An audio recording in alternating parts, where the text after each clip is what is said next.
600 এর ঠিক পূর্ববর্তী পূর্ণবর্গ সংখ্যা কত?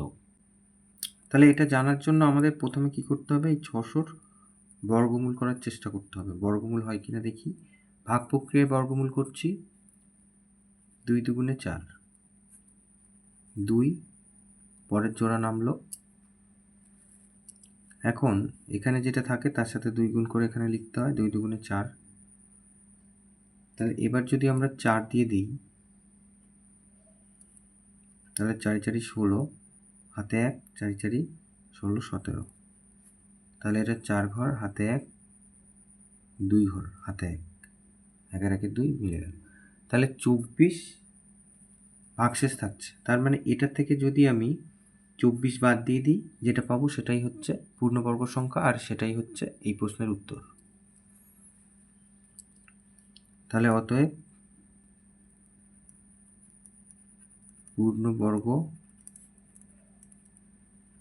সংখ্যাটি হলো 600 বিয়োগ 24।